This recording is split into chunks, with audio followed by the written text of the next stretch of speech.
Brothers లో ఆషాఢం KG sale మళ్ళీ మొదలైంది. మరెన్నో క్రేజీ ఆఫర్స్ ఖైదు చేయండి ఆర్ఎస్ బ్రదర్స్. ఎంఆర్ఓ గారు ఏంటి ఛార్జ్ తీసుకున్న మొదటి రోజే ఆఫీస్లో మీ పవర్ చూపించారట? అన్నయ్య, నువ్వు సస్పెండ్ చేసిన వ్యక్తి నా దగ్గరికి వచ్చాడమ్మా. పాపం కన్నీళ్లు పెట్టుకున్నాడు. అతడి వల్ల నష్టపోయిన ఒక వ్యక్తి నా కళ్ళ ముందు చనిపోయాడన్నయ్య. కన్నీళ్లు ఎన్నిసార్లు తుడుచుకున్నా పోతాయి, కానీ వీళ్ల నిర్లక్ష్యంతో పేదవాళ్ల ప్రాణాలే పోతున్నాయి. అన్నయ్య, మనూరి సమస్య పేదరికం కాదు, నక్సలిజం. నాలాంటి ప్రభుత్వ ఉద్యోగులు వాళ్ల డ్యూటీలు సక్రమంగా చేయకపోవడం వల్ల విసిగిపోయిన జనం అడవిలో వాళ్ల హెల్ప్ తీసుకుంటున్నారు.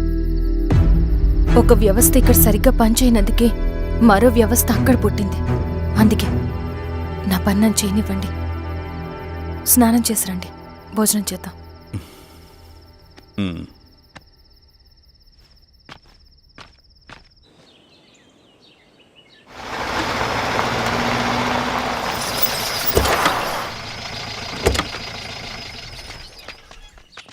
నమస్కారం అమ్మా. నమస్తే. ఇలా రండి. మీ ఊరు నుంచి కొందరు ఎంఆర్ఓ ఆఫీస్లో అప్లికేషన్స్ ఇచ్చారు. తను వాళ్ళ పేర్లు చెప్తారు, వాళ్ళని పిలవండి. అలాగే మేడం. వెళ్ళండి. Madam, coffee. నువ్వెప్పుడు వచ్చావు రవి? మీరు గంటకోసారి కాఫీ కావాలంటారు కదా, మాటి మాటికి వెళ్ళి రావడం ఎందుకని వచ్చేసా.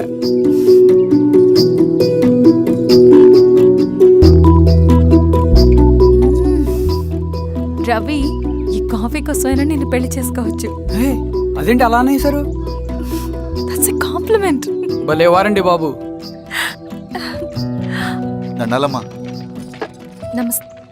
ఇలా ఇవ్వండి. చెప్పండి, మీ సమస్యలేంటో. పేరు తలుపుల వీరాంజనేయులు, ఉన్నది 3 ఎకరాల పొలం. చెన్నుపాటి ధనుంజయరావు అనే మహానుభావుడు అందులో 2.5 ఎకరాల భూమిని తన పేరు మీద రాయించుకున్నాడు. అడిగితే నీ దిక్కున్న చోటు చెప్పుకోమన్నాడు.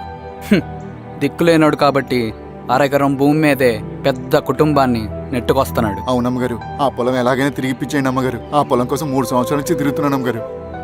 వీరబాబు, వీళ్ళందరి దగ్గర కలెక్ట్ చేసుకో. మేడం, దాదాపుగా ఇక్కడ ఉన్న వాళ్ళందరూ పరిస్థితులు ఇవే. వీళ్ళ సమస్యలు పరిష్కారం కావాలంటే మాట్లాడాల్సింది వీళ్ళతో కాదు మేడం, మన ఊరి పెద్ద మనుషులతో.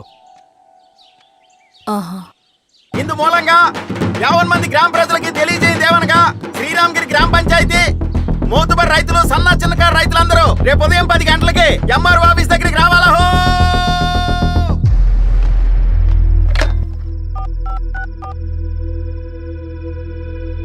హలో, ఎవరు? నమస్తే బాబాయ్, నేను ఈశ్వర్ రెడ్డి. ఎలా ఉన్నావు? బాగున్నా. చెప్పు బాబాయ్, శిరీష్ ఎంఆర్ ఆఫీస్లో భూ సమస్యల గురించి రేపు మీటింగ్ ఏర్పాటు చేసింది. ఈ విషయం మన వాళ్ళంతా ఎలా తీసుకుంటారో అర్థం కావట్లేదు. అందుకనే మీకు ఫోన్ చేశాను. శిరీష్ చెప్పింది చేయండి, అదే మనకి కలిసి వస్తుంది. సరే బాబాయ్, ఉంటాను.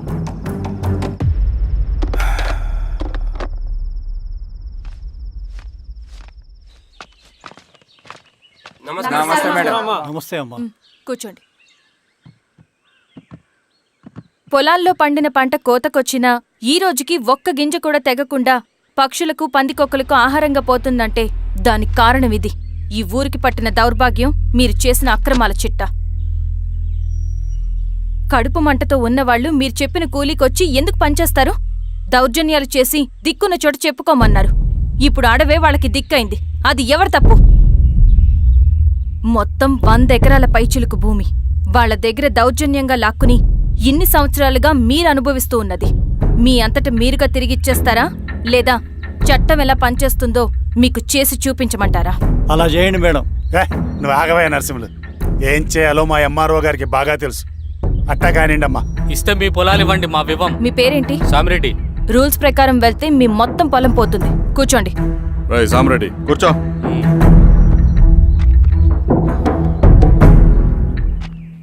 ఏమ్మా, సంతోషమేగా? మరీ నువ్వు అనుకున్నంత చెడ్డవాళ్ళేం కదమ్మా మనోళ్ళు.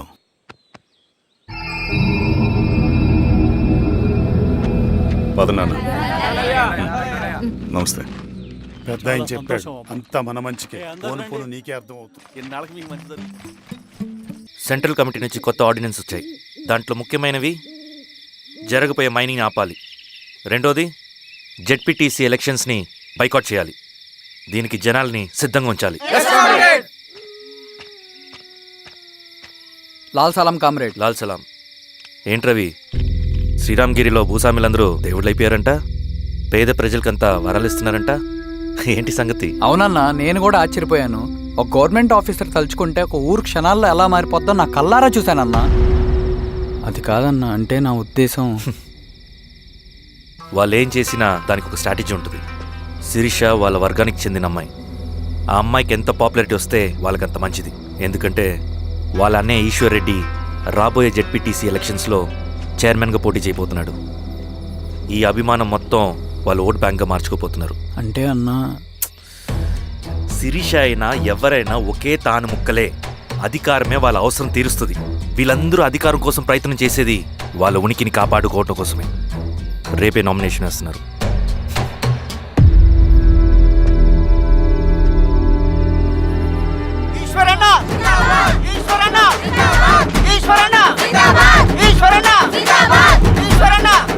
గారు మీ సపోర్ట్ మాకు కావాలి.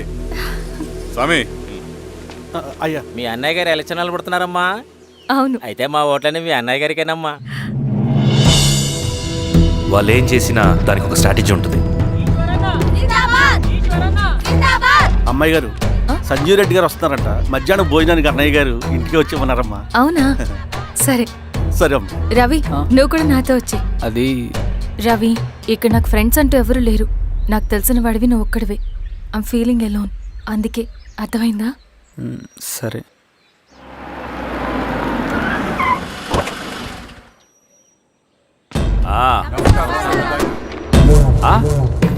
సురా, బాగున్నావా? నమస్తే చెన్నారెడ్డి. నమస్తే. బాగున్నారమ్మా? సుబ్బారెడ్డి, పదండి. ఊళ్ళో మనోళ్ళంతా బాగున్నారు కదా ఈశ్వరా? అంతా బాగున్నారు బాబాయ్. సంతోషం. ఈసారి మళ్ళీ మనం ఏకగ్రీవం అవ్వాలి రెడ్డి. మనకు పోటీ లేదు, మనదే విజయం. సంతోషం. కూర్చోండి.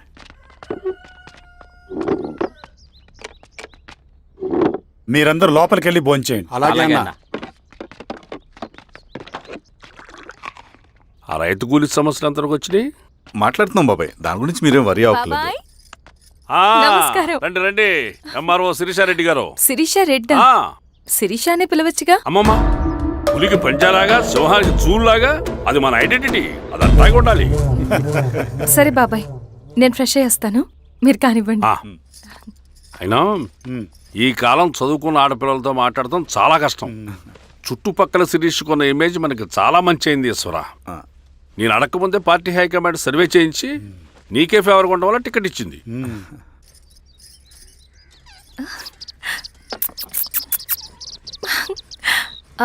అనేవాళ్ళు ఎక్కడ? బయటికి వెళ్ళారమ్మా. ఓ, బయటికి వెళ్ళారా? రవిని పిలు. అలాగే. మేడం. రవి, రా రా రా, కూర్చో. పర్లేదు మేడం. మేడం ఏంటి? శిరీషానే పిలవచ్చుగా. అది కాదండి, ఎవరైనా కూర్చో. చూస్తే. కూర్చోవయ్యా.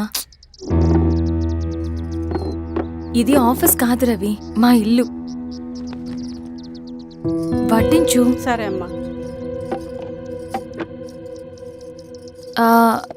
రవి, ఆ, అడవిలో నక్సల్స్ ఎక్కడుంటారో తెలుసా నీకు? ఏంటి శిరీష?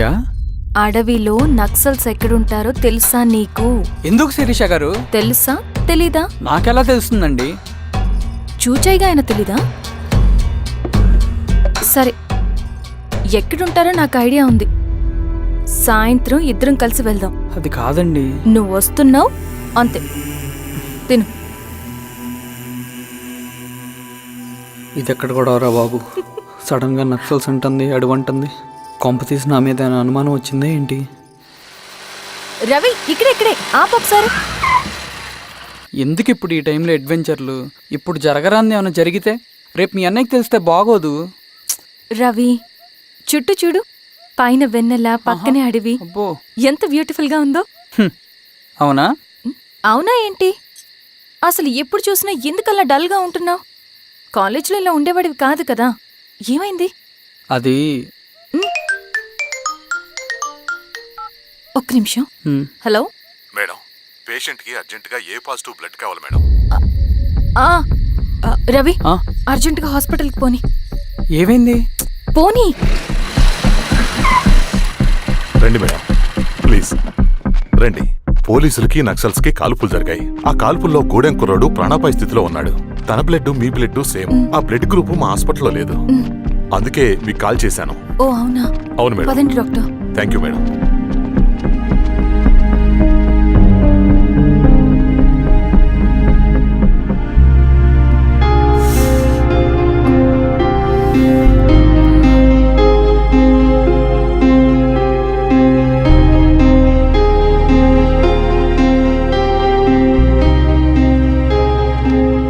Thank you madam.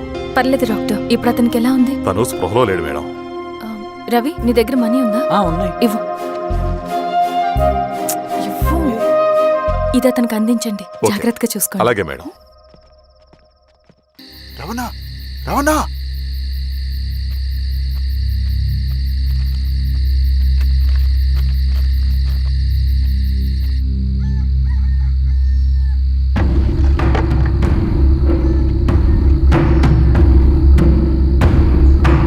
బాబాయ్ బాబాయ్ ఏంటి ఈ టైంలో వచ్చావు?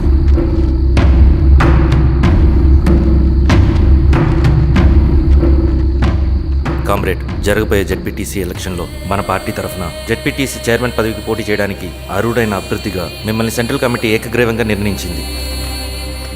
ఒక మామూలు రైతు కూలిని నాయకుడిని చేయగలిగిన దళం ఒక్కటే. ప్రాణాలు అడ్డేసైనా సరే అన్న చెప్పింది చేసుకుంటూ పోతా. లాల్ సలాం కామ్రేడ్. లాల్ సలాం. బాబాయ్, మీతో ఉన్న మన కూలీలకు, నీ వెనుకున్న సింగన్నకు ఈ గెలుపు ముఖ్యం. ఈ గెలుపు మన హక్కు కామ్రేడ్. వీళ్ళ మద్దతు మనకే ఉందన్నా. ఇది సరే, ఆ వర్గం వాళ్ళ ఓట్లు కూడా మనకు బాబాయ్. పడాలి. అలాగే అన్నా. నమస్తే. నమస్తే అమ్మా. ఆహా, మీ ఇద్దరిని చూస్తుంటే కడుపు నిండిపోతుందమ్మా. ఒక ఎంఆర్ఓ, ఒక జెడ్పీటీసీ చైర్మన్. అదేంటి బాబాయ్, ఇంకా ఎలక్షన్స్ జరగలేదు? పోటీ అని ఉంటేనే కదమ్మా ఎలక్షన్స్ జరిగేవి. అన్నయ్యది ఏకగ్రీవం. బాబాయ్,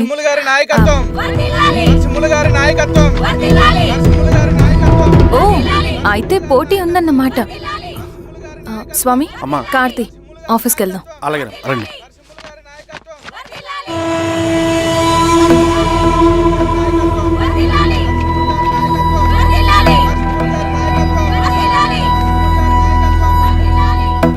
నమస్తే. మొన్నటి వరకు కూడా కూలీ రేట్ల విషయంలో కొంచెం ఆటవిడుపుగా ఉందామని అనుకున్నాం. ఇప్పుడు ఆ అవసరం లేదు.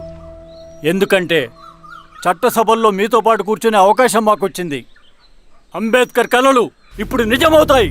పదండ్రా.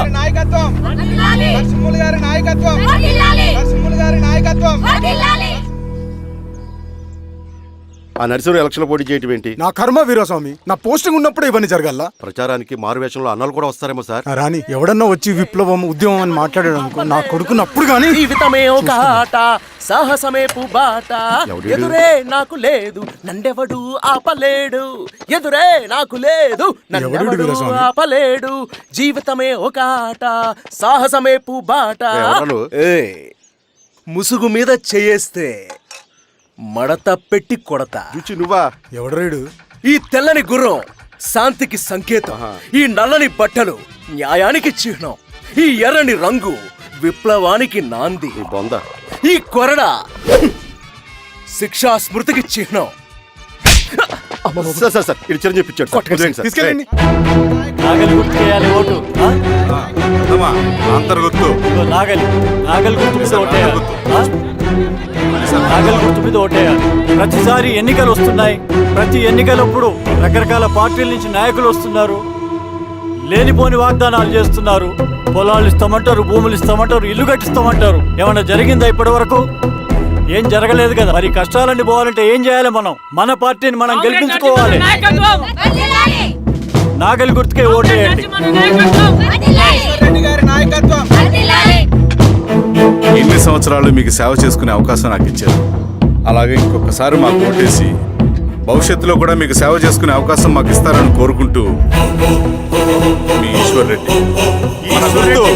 మన ఓటు ఈశ్వర్ రెడ్డికే, మన ఓటు లాంతర్ గుర్తుకే, మన ఓటు. సార్ మర్చిపోకుండా మోయా. నమస్తే.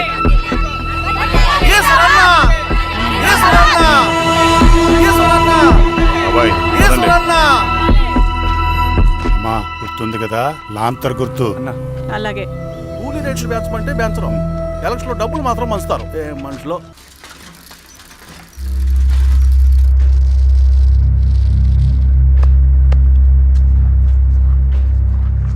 చెప్పండి అన్న. అన్ని సమస్యలు పోలీస్ స్టేషన్లో పరిష్కారం కావు రెడ్డి, కొన్ని మనమే చూసుకోవాలి. పంట ఎదగాలి అంటే పొలంలో నీళ్లు పారించాలని పెద్దోళ్ళు అంటారు. అదే పంట చేతికి రావాలంటే రక్తం పారించాలని అడవిలో వాళ్ళంటే అట్టే. కానీ ఇందులో మన తప్పేం లేదు, అందుకు మనమేం చేయలేం. ఊర్లో అన్నిటికీ పెద్ద అడవి, ఏది జరిగినా నీ చేతుల మీదగానే జరగాలి. అర్థమైంది కదా? పదరా.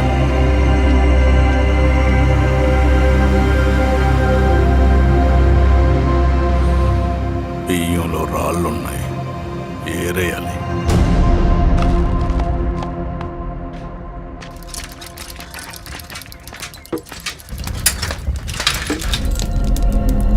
నమస్తే అన్న. నమస్తే నమస్తే. ఓ లీటర్ పాలు పోయి. సుబ్బన్ అంత బాగున్నారా?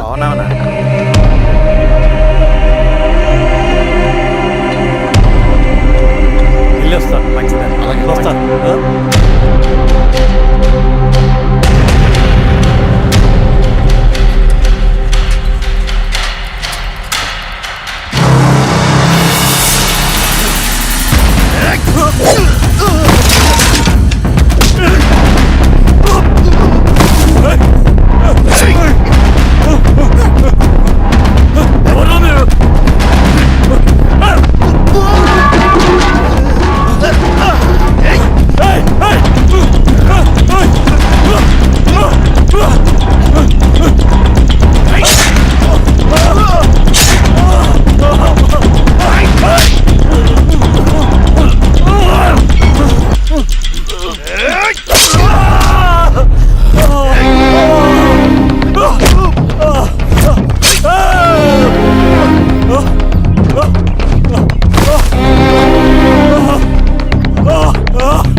బాబాయ్ నీకేం కాదు బాబాయ్.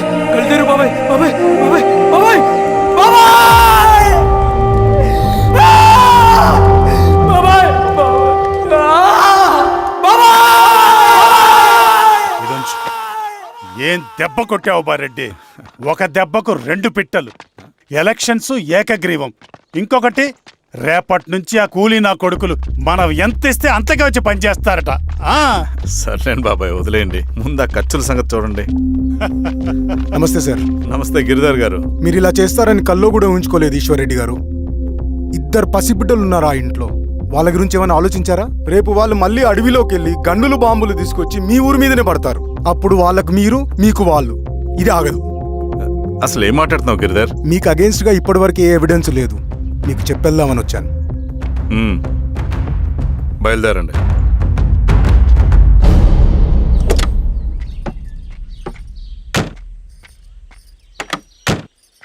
రవి,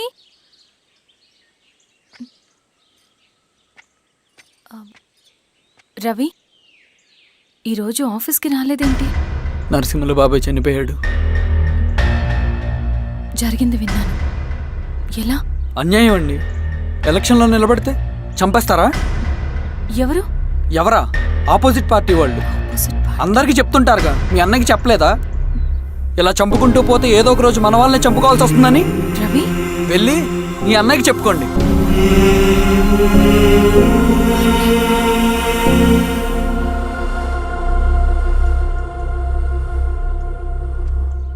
అన్నయ్య, నీతో మాట్లాడాలి. ఏంటమ్మా? ఎందుకు ఇలా చేసావన్నయ్య? ఊరంతా సరే, నువ్వు కూడా నన్ను తప్పడుతున్నావమ్మా. ఇందులో తప్పు పట్టడానికి ఏముందన్నయ్యా? నిన్న నా కళ్ళతోనే చూశాను. స్వామి కారాపు దానికి పద.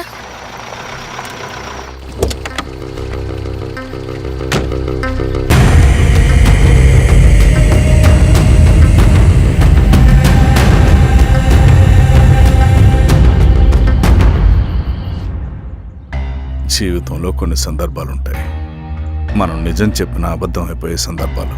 ఆ వచ్చిన వాళ్ళు ఎవరు ఏంటి అన్నది నీకిప్పుడు చెప్పిన అర్థం కాదు. నిజం నిలకడగా నీకే తెలుస్తుంది. నువ్వే ఇదంతా చేసినట్టు తేలితే మాత్రం నిన్ను జీవితంలో క్షమించలేనన్నయ్య.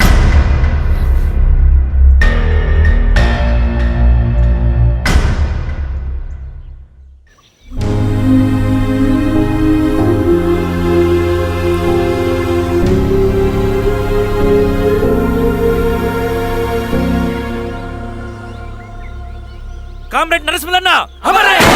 కామ్రేడ్ నరసింహన్న అమరే! కామ్రేడ్ నరసింహన్న అమరే!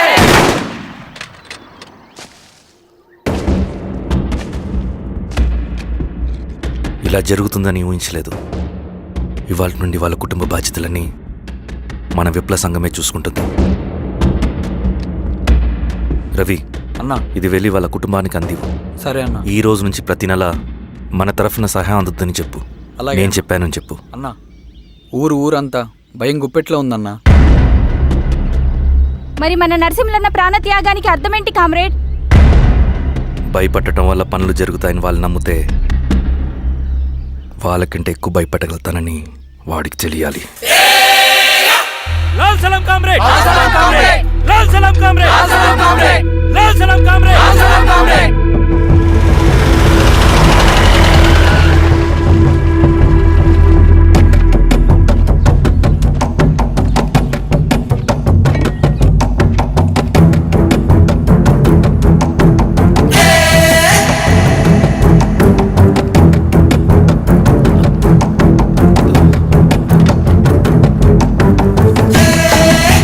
మీరు ఏంట్రా అది?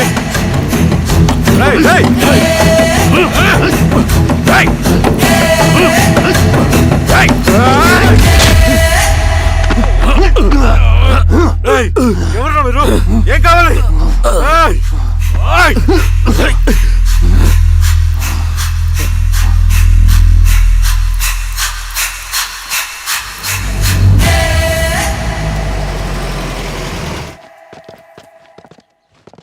సార్, మన పోలీస్ టీం అడవంతా జల్లెడ పడుతున్నారు sir. You don't worry sir.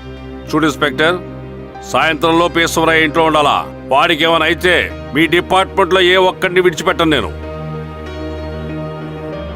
అమ్మా, వాణ్ణి కలవటానికి వచ్చాను నేను. ఇంతలో ఎలా జరిగిపోయింది. నువ్వు ధైర్యంగా ఉండమ్మా. సార్, ఈ కంప్లైంట్ మేడం సైన్. ఇదిగో, దీని మీద సంతకం పెట్టమ్మా.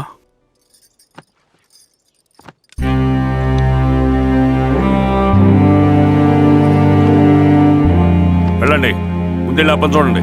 సార్,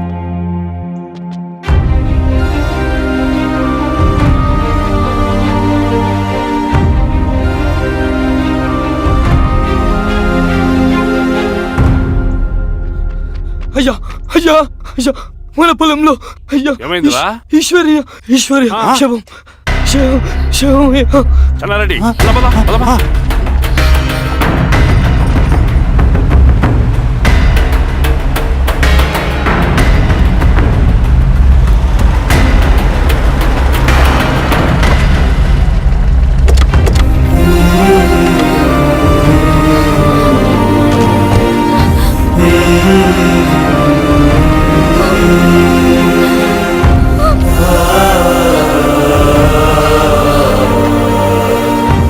ఆ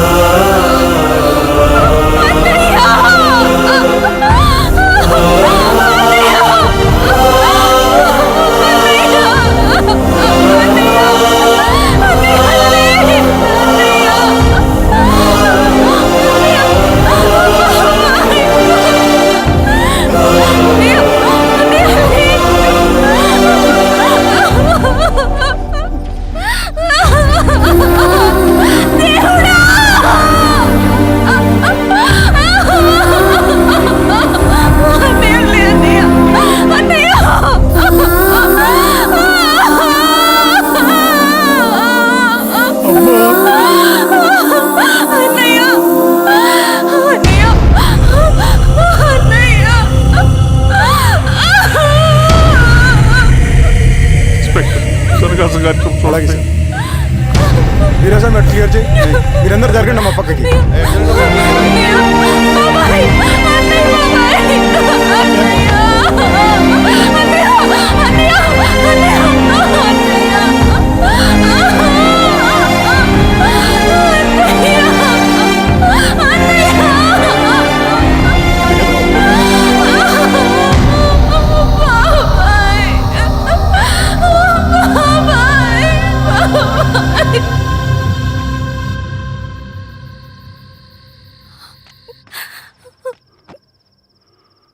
ఊరుకోమ్మా, ఊరుకో. నలుగురికి మంచి చేయాలన్నది మీ అన్నయ్య కళ. అలాంటి వాడిని పొట్టను పెట్టుకున్నారు. ఆ కళ మధ్యలోనే ఆగిపోకూడదమ్మా. ఇందులో సంతకం పెట్టు. బాబాయ్, మీ అన్నయ్య ఆత్మ శాంతించాలంటే నువ్వు ఈ పని చేయక తప్పదమ్మా. కానీ బాబాయ్, నేను ఈ పరిస్థితుల్లో... అమ్మా, పరిస్థితులు చక్కబడాలంటే మనం పవర్లో ఉండాలి. ఇదిగో, నువ్వు పెట్టిన ఆ ఒక్క సంతకం చాలా మంది జీవితాలు మార్చింది. నువ్వు పెట్టబోయే ఈ సంతకం ప్రజాస్వామ్యాన్ని బతికిస్తుంది. పెట్టమ్మా.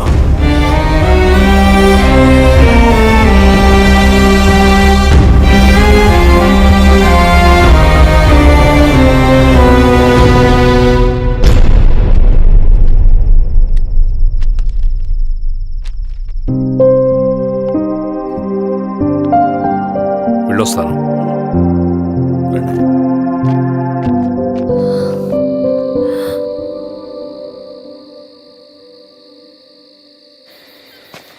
లాల్ సలాం కామ్రేడ్.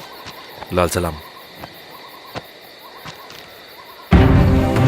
వినపాక మండలం జెడ్పీటీసీ అభ్యర్థిగా శిరీషారెడ్డి.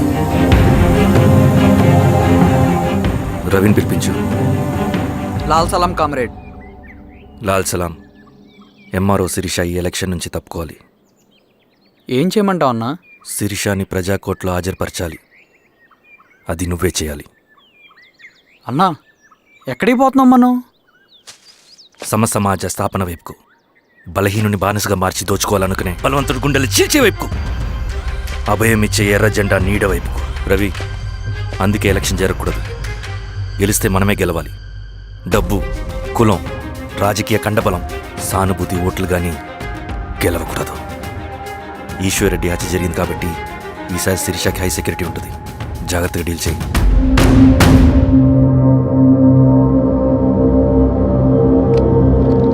ఇక్కడ విప్లవ లక్ష్యాలకే తప్ప ఎమోషన్కి చోట్లేదు రవి. హత్యకి గురైన నరసింహులకు 2 పసిబిడ్డలున్నారు. అలాంటి ఎందరో పసిబిడ్డల భవిష్యత్తు కోసం మనం ఇచ్చేసినాం రవి. రవి, సెకండ్ వరల్డ్ వార్లో జర్మన్ సైన్యం స్టాలిన్ కొడుకుని బంధించింది. తమ జనరల్స్ని వదిలిపెడితే గాని నీ కొడుకుని వదిలిపెట్టమని బేరం పెట్టింది. స్టాలిన్ ఏం చేశాడో తెలుసా? దేశం కోసం తన కొడుకుని వదిలేసుకున్నాడు. కానీ జనరల్స్ని వదిలిపెట్టలేదు. అది కమిట్మెంట్ అంటే. అదే కమిట్మెంట్ నీకు మన ఉద్యమం పట్ల ఉంటే వెళ్ళి శిరీషను తీసుకురా.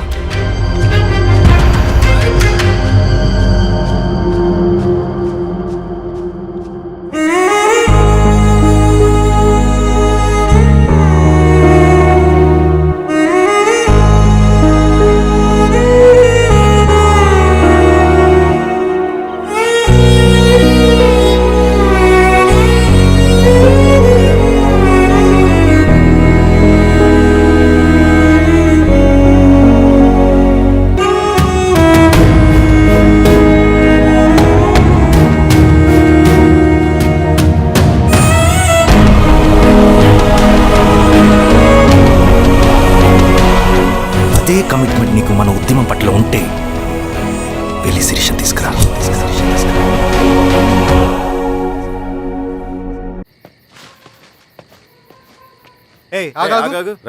సార్, రవి మనోడేరా? వెళ్ళు. అమ్మా, భోజనం తీసుకురమ్మంటారా? నాకేమొద్దు. భోంచేయకపోతే ఆరోగ్యం పాడవుతుంది శిరీష. నువ్వు వెళ్ళి తీసురా అమ్మా. సరే. రవి, నాకు ఒక మంచి కాఫీ చేసిస్తావా? తలనొప్పిగా ఉంది. చేసిస్తా కానీ తర్వాత నువ్వు భోంచేయాలి.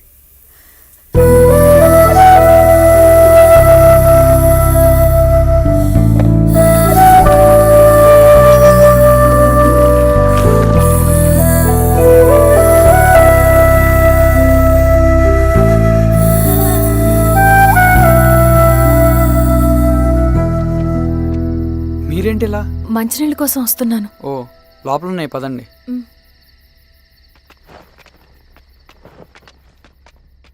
ఇదిగోండి మంచినీళ్ళు.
సార్ ఏమైంది సార్? సార్ ఏమైంది సార్? సార్ ఏమైంది సార్?